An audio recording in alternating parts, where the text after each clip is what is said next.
You know the name Nvidia, right? The company at the absolute white-hot center of the AI revolution. And you've probably seen its founder, Jensen Huang, in his signature leather jacket. He's one of the most important people in tech today. But what you might not know is the story of how they got here. It's absolutely wild. I'm talking impossible missions, being on the brink of total disaster, and an accidental discovery that, well, it changed everything. So, let's get into it. All right, so let's set the scene. The year is 2016. Jensen Huang is on stage, and he hands over this crazy device, the world's very first AI supercomputer. It's called the DGX-1. And who does he give it to? None other than Elon Musk. And where is it going? To this small, kind of unknown, nonprofit research lab. Maybe you've heard of it. It was called OpenAI. Yeah, this was a huge moment, a gift that basically lit the fuse for the AI explosion we are all living through right now. But here's the crazy part. This incredible success, it was never, ever a sure thing. Not even close. In fact, just a few years after it started, the company that literally powers the future of technology was about to be completely erased from history. Just gone. So, to really get a feel for how far they've come, let's jump back to that gift, that first supercomputer for Elon Musk. Okay, check this out. That first machine, the DGX-1, it cost a cool $300,000. It was massive, took up a whole server rack, and it pumped out 1 petaflop of computing power. Now, let's fast forward to 2024. Jensen gives Elon another machine, the DGX Spark. And get this, it has the exact same amount of power, 1 petaflop, but it only costs $4,000, and it's the size of a book. That's the same power for a tiny fraction of the cost and size in just 8 years. It's just an insane pace of progress, right? But believe me, the road to get there was anything but a straight line. So to really understand that journey, we've got to rewind the clock, way back to the very beginning. So Jensen Huang's story starts when he's just 9 years old. He comes to America from Taiwan, and his parents send him to a boarding school in what was actually the poorest county in the entire country at the time. Wild, right? So fast forward 2 decades to 1993, he gets together with 2 buddies, and they start Nvidia in a townhouse. And their mission? It sounded completely impossible. They wanted to build a whole new kind of computer chip just for 3D video games on PCs. And here's the thing that's just so interesting about this. There was no market for 3D PC gaming. I mean, zero, none. Games like Doom, Quake, they didn't even exist yet. So think about that. They were building this incredible, revolutionary solution for a problem that nobody had. They were trying to sell to customers that just weren't there. It's like building a car company before there are any roads.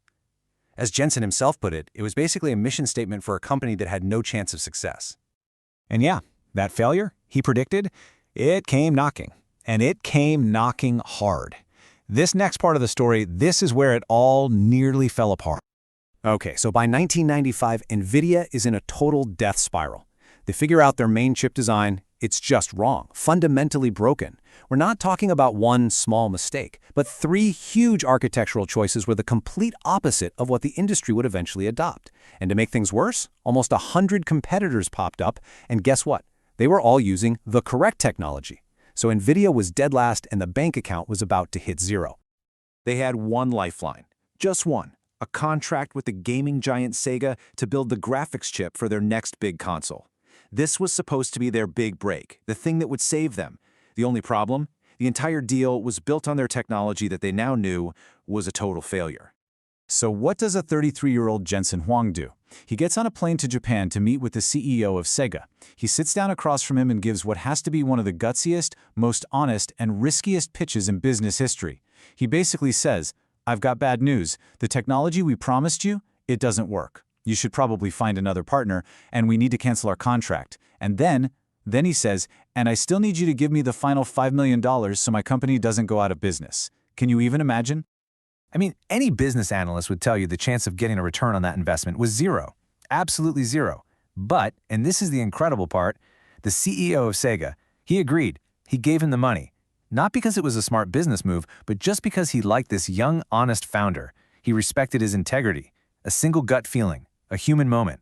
That's what saved Nvidia from just disappearing forever. So, with that second chance, Nvidia didn't just crawl back from the brink. They made a massive pivot.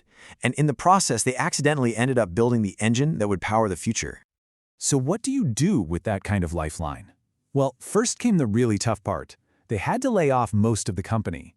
Then, because literally no one there knew how to build the right kind of chip, Jensen walked into a bookstore and bought 3 textbooks written by their biggest rival, Silicon Graphics, to teach themselves how to do it. And finally, they took every last dollar they had and bet it all on one single thing: video games. And this is where the accidental revolution begins. See, the whole challenge with video games is you have to draw millions of pixels on a screen, all at the same time to make it look real. And the best way to do that is something called parallel processing. Basically, getting thousands of tiny little computer cores to work on all the pixels at once. Well, it just so happens that this is the exact same problem that AI researchers were struggling with. How do you process millions of data points in a neural network all at the same time? The solution they built for gamers was, completely by accident, the perfect solution for AI. And if you need proof of how huge this was, just think about this number: 2. That's it, 2. That's how many graphics cards it took to create the Big Bang of modern AI, the massive breakthrough in 2012, this thing called AlexNet that changed everything for image recognition. It wasn't running on some government supercomputer. Nope.